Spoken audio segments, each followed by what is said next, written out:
Okay guys, so here's the part we've been waiting for. Absolutely. Now, our room is fairly simple. I mean, we don't have any wet areas, but we will be covering some unique features like stairs, pipes, wet areas, and transitions in other segments. Okay, I've got all of our tools and materials ready. Okay. And I've checked all the planks for any damage, and they look great. And they're going to look even better when we get the flooring down.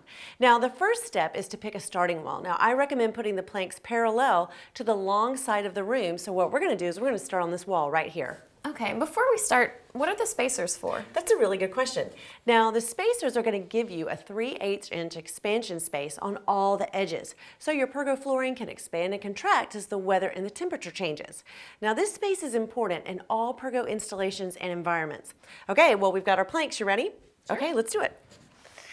Okay guys, well we're going to start with a 4-plank assembly here, and I've got my 4 pieces laid out. Now remember when we were taking the measurement of the room? Well, I discovered that our last row of planks was going to be less than 2 inches in width. So I need to make that a little bit wider. So to do that, I'm going to cut down our first plank here, because remember we had to cut the tongue off anyway. So I went ahead and ripped the first row down just a little bit. Now also remember we have an angle here, so I went ahead and cut those angles as well. So I'm going to go ahead and put the first pieces together.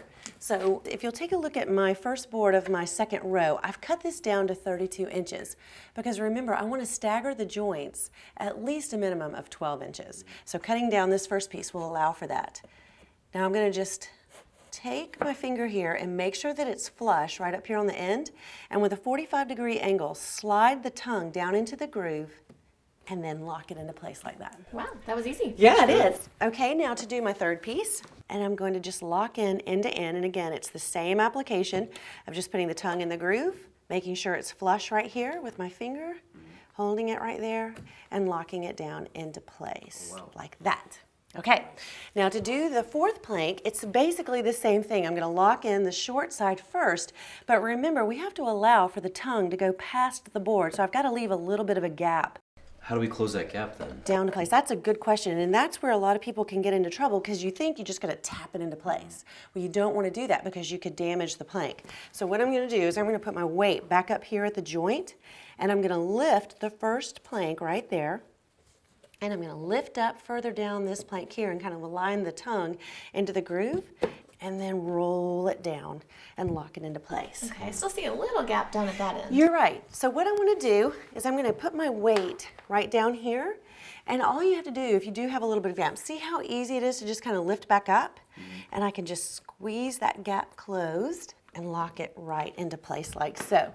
Now, once I get a couple of rows put together, what I'm going to do is just slide this up into the corner here and work across the room. Now, do you have the spacers? I sure do. Okay, now remember, we have to keep an expansion space all the way around the perimeter of the room. So to do that, I'm just going to stack my spacers like this. And what I'm going to do is I'm going to put it every foot along the perimeter, and then on the end, I'm going to put it every row so that I make sure I keep that expansion space consistent. Okay, so once we get the 4 planks in place, we'll just push it up into the corner and just work across the room. There we go.